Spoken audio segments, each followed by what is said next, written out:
the last group that I haven't analyzed yet, talked about, Group D. Group D, Group of Death. Well, I'm going to be talking about three teams in this group. There is one team that I will not really mention. I think you know which team that is. For now on this channel, I'm going to refer to Argentina as they who must not be named. That's what I'm going to do because I feel like they just got this team has got a bad vibe, really bad vibe to them. Really, really, really. I don't want to ruin things any further for them. So they will be collectively referred to as they who must not be named. Okay? So, Argentina,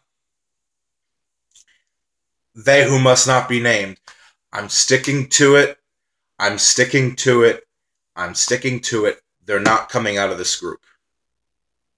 They're not coming out of this group. They might not finish last, but this is close to just about the worst draw they could have gotten. So what's up with the other three teams? Right? It's going to be hard to narrow it down which two of those three are going to go through. You have, what do we have? Iceland, Croatia, Nigeria, right? So let me jump into them. First thing who should I start with? I want to start with Nigeria. The Super Eagles are flying high at the moment. I was reading an article recently. I was looking at Nigeria's World Cup preparations, and this current Nigerian team and the whole build-up to the 2018 World Cup for them, it's been really healthy. It's been very healthy.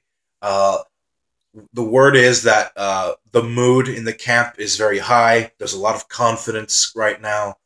A lot of the players are hitting their stride. They're relatively happy with the manager, Gunnar Rohr. And this is sort of a first for the Nigerian team because, historically speaking, when Nigeria enters World Cups right before the World Cup starts, there's usually issues regarding player payments or lack of proper friendly preparation. A whole bunch of stuff. It happened in the last World Cup. It happened in 2010 as well. They entered the tournament where there was a lot of uncertainty involved. But even in 2014, they entered the World Cup riding on the back of a lot of tension, and they still got through their group. So, but I'm feeling Nigeria. I'm really feeling the Super Eagles at this moment. They look really on top of their game. Qualified pretty comfortably in a group that should have been more difficult with Zambia, Algeria, and Cameroon. Algeria and Cameroon being three prior World Cup participants. It should have been a much more difficult group, but I think Nigeria qualified with 2 games to spare. So that's pretty impressive. So, Nigeria, the word, like I said, spreading through the camp, at least to media outlets, is that they're doing really well at the moment, especially with the team's spirit so far heading into the main tournament. They got a lot of great playmakers, too. A lot of great players. One player I think could make a really big splash this summer is Ahmed Musa. I like Ahmed Musa. I know I've seen a lot of highlights from him playing for CSK Moscow. Be on the lookout for Ahmed Musa. I think he could do something special on this World Cup. And other players, you have John Obi Mikel, who when he plays his best, is a very crucial key for Nigeria. He sort of reminds me a little bit of the Christian Eriksen of Nigeria. He's either there or he's silent. But they also have other players. Victor Moses plays for Chelsea. Iwobi, Kalechi, Iheanacho. Onazi. I don't know if Vincent Enyama is still the goalkeeper. I think he retired. I'm not sure. But, there's a lot of talent. There's a lot of talent on this Nigeria team. And it's not very often that African teams win their groups in World Cups. I think Nigeria can top this group. I think they can top this group. They topped their group in the 1998 World Cup, which is approaching 20 years ago. I think that they can do it here. I'll get back to Nigeria in a moment. So I'm going to move on. I'm going to talk about Croatia. Croatia, what's the most stereotypically thing we know about Croatia? One of the best midfields in the world. You hear it very often. Modric, Kalinic, Rakitic. Also have other great players. Perisic, Vida. What's that one guy's name? Piazza. That's it. I knew there was a young forward that played for Schalke in the Bundesliga. I remember it's Piazza. So, Croatia, let's be honest, Croatia, ever since they first came on the scene back in 98, they're always a dark horse. And you always expect Croatia to always threaten to break through and make a deep run into a tournament, like they did back in 1998. Unfortunately, they haven't really had that since then. They've always been threatening to break through, and then they don't. So they don't go as far as they should, or they don't go through at all. Euro 2016, they topped a group including two-time defending European champions Spain, and they went out in the round of 16. Well, admittedly, they went out to the eventual champion Portugal, but you get the feeling that Croatia should have went farther. And I actually had Croatia getting to the semifinals in that tournament. But, things just fell through. Another thing with Croatia, World Cup 2014 group stage. Even though I did predict they would be eliminated in the group stage. So, the whole thing with Croatia is you have to be a little bit reluctant to get behind them because they screwed up time and time again. And the thing with Croatia is this. You never, question their overall quality because you know what they're capable of. Croatia can finish anywhere between first and last in this group. And I firmly believe that. It all just depends on them. So, the frustrating thing when it comes to predicting Croatia is you have to be skeptical. You have to be weary because they haven't really done much in the last 20 years that reflects their overall quality. And Croatia is quite possibly, when they are at their best, they might just be the most underrated national team in Europe. Maybe. I think they have consistently and perpetually been the best Eastern European national team in Europe for most of the last 20 years. But they're hard to predict. I mean, I could dive into the quality they have, and I already mentioned some names, but they can go on a run to the semifinals, or they can just have another group stage exit. So I'm a little bit lost. They're the team that I have the hardest time predicting of all the four teams in this group. Let me move on to Iceland. Iceland. Everyone knows that I have sort of a love affair with Iceland. I mean, who doesn't like Iceland? It's a fantastic story, Iceland, what they've done in recent years. And I'm really high on them. I think they're a great side. I think they can go far in this tournament. Iceland is a team. Iceland is a team. I would say on individual talent, they're the worst team in this group. They are. They don't have any superstars that stick out. But Iceland is a team. And Heimer Hallgrimsson, the manager, I know him. He has this team set up solid. I don't know him personally, but I know his track record. Dude's also a part-time dentist, apparently.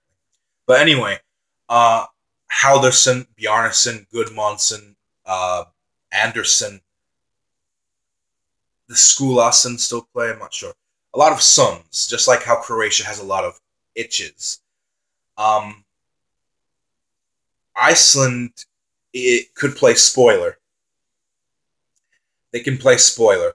They can play the role of, if they don't advance from this group, they can prevent another team from not advancing along with them. They can drag another team down. But Iceland is... They finished top of their qualifying group, which coincidentally had Croatia in it. So Iceland and Croatia already played each other in World Cup qualification. They were in the same group. Iceland finished top of that group. Iceland and Croatia both beat each other in their respective home venues. So there's a little bit of history between them, and it goes back further to 2014 World Cup qualification, where Croatia beat Iceland in the two-legged playoffs to qualify for the World Cup. People forget that Iceland almost qualified for the World Cup in Brazil, but then they made it to Euro 2016, and now they've made it to the World Cup 2018 later this year, this summer. So we could very well see a case where the match between Croatia and Iceland determines who goes through. Maybe they both go through. I don't know. The World Cup is being hosted in Europe, so maybe teams will have that advantage, especially playing in Northeastern Europe, Croatia being an Eastern European team, Iceland being a extreme Northern European team. Maybe both these sides go through, just like they did in qualifying. Maybe, switch around the order. The thing with Iceland is that 2016 run to the quarterfinals was no fluke. No fluke. They have finally arrived on the scene of European football after really being a minnow for many, many years. It is incredible. They have leapfrogged from the 5th or 6th tier all the way up to the 1st or 2nd. I mean, you look at the UEFA Nations League, they're in League A. They're amongst the 12 best teams in Europe according to the rankings, and I agree with that. I put them in the top 10 teams in Europe. Iceland. I'm confident with Iceland. I know they're going to do something big in this group. They might not go through, but they're going to do something big in this group. What could that something in this group that's big be? Well, it could be that they deny Argentina the full 3 points in the opening match, just like they did to Portugal in their opening match in Euro 2016, when that ended in a 1-1 draw. They could squeeze through in second.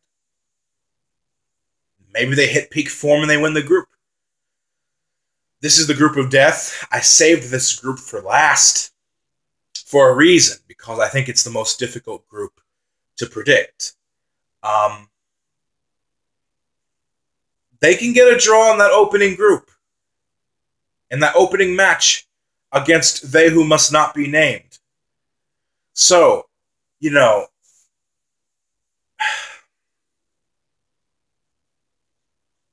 who's going to go through? Who's going to go through?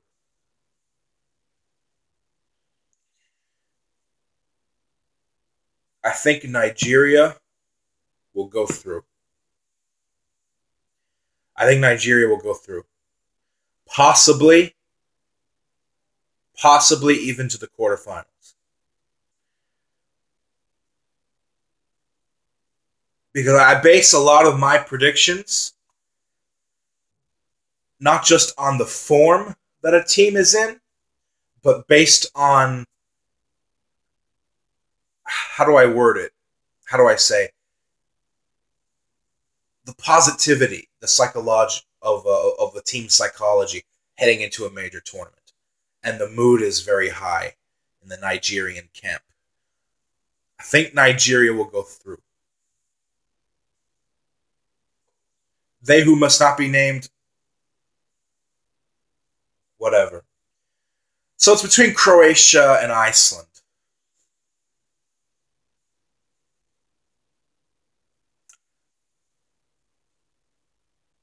I'm tempted to go with Iceland.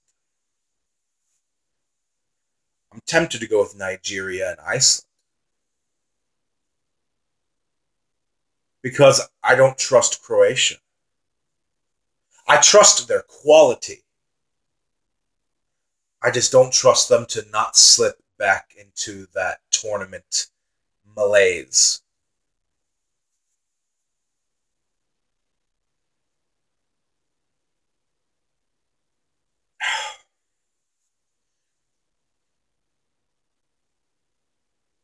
I think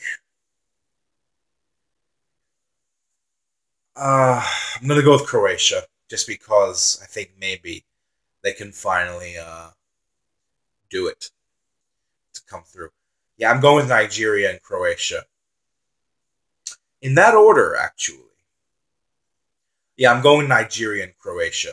But I wouldn't be surprised if Iceland slips in there. So leave a comment below, like, subscribe.